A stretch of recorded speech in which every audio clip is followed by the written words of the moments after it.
يدعمون بلايك للفيديو واشتراك بالقناة. باب العائلة الشعلوية اليوم جمعية الشعلة للتربية والثقافة في راس ديال تمان كتقدم لنا ندوة موسومة بالطفولة والعنوان ديالها حقوق الطفل، رعاية، تمتع، حماية، من تقرير الأستاذة سارة محاجر والأستاذ حسين كانو ممثلي أعضاء المنظمة العفو الدولية فرع المغرب. والآن كنطلب من الحضور الكريم ديروا واحد دقيقة صمت أو قراءة الفاتحة للشهداء في فلسطين.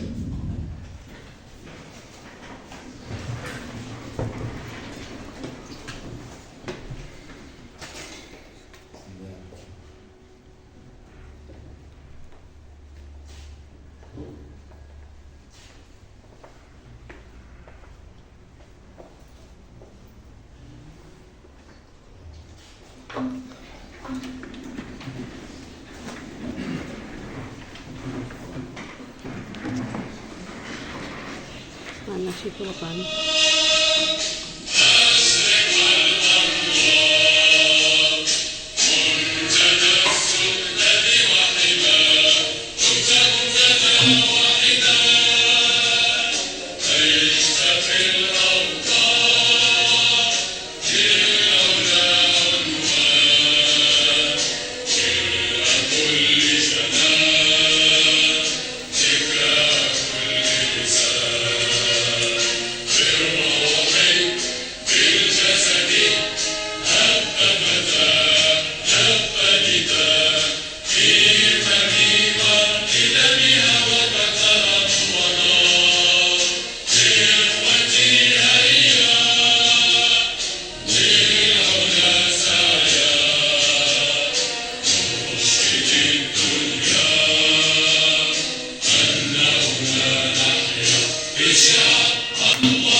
مساء النور والمعرفة، مساء الخير والحب، ومرحبا بكم جميعا في هذه الندوة الثقافية الموسومة بحقوق الطفل.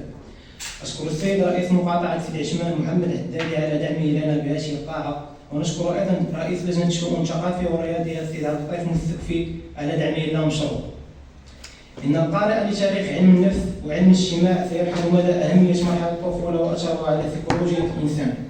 فالنظريات النفسية تركز على الطفل، والنظريات الاجتماعية تسلط الضوء على التنشئة الاجتماعية وعلاقة الطفل بالمجتمع. ولعل هذا يشير بدلالة أن ما يعيشه الطفل يؤثر على بنيته النفسية والعلاقة ديالو على مستوى المدى البعيد. إن الطفولة تسكننا جميعا، وبالتالي لا بد من فهم حقوق الطفل من جهة وعلاقة الطفل بالمجتمع من جهة أخرى. مندوب جمعية شعلة فرع سيدي عثمان على هذه الكلمة الطيبة.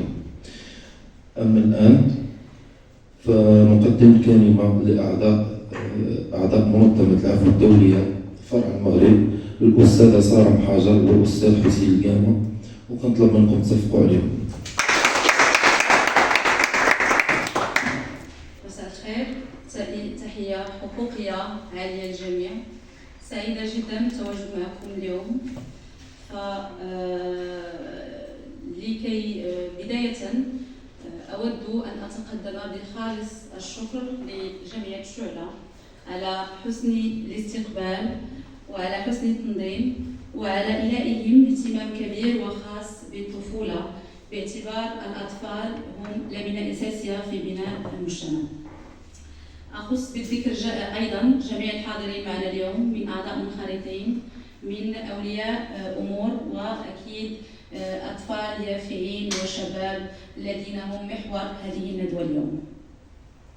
في البداية ينبغي أن أشير أنه على الصعيدين العالمي وعلى الصعيد الوطني تتعرض حقوق الإنسانية للأطفال بانتهاكات عديدة منذ الولادة، بدءا للأطفال على هوية، مرورا بأزمات التعليم كالهدم المدرسي، الصحة، السكن والأمن الغذائي، دون أن ننسى الأطفال اللاجئين والأطفال المهاجرين الذين انفصلوا قسرا عن أسرهم.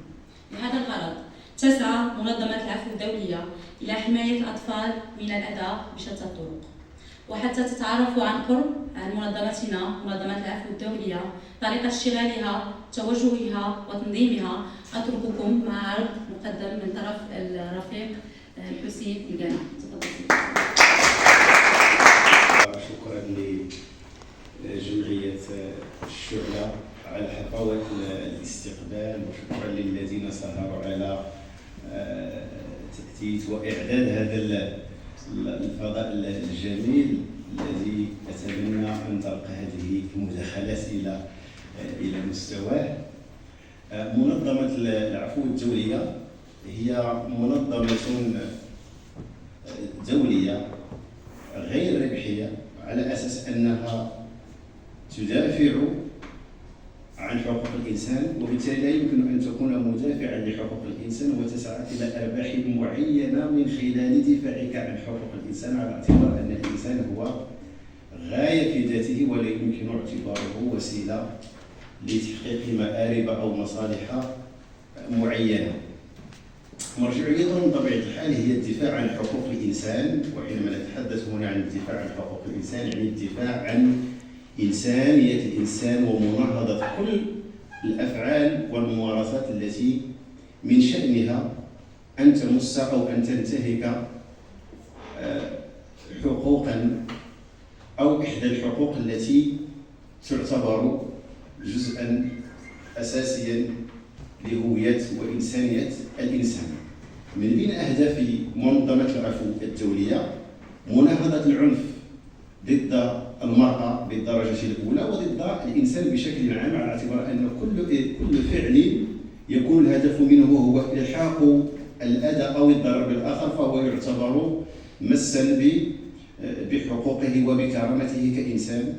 ثم كذلك من بين أهدافها كذلك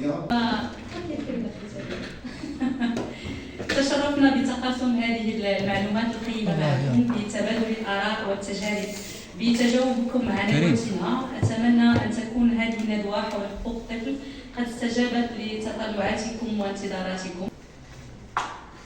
موضوع كبير جدا، ينبغي أن يتحول هذا الموضوع من مجرد موضوع يعني يلقى على شكل محاضرات أو لقاءات إلى أن يصبح عبارة عن ثقافة يؤمن بها الجميع وتتجلى على مستوى أفعاله وممارساته. شكرا لك.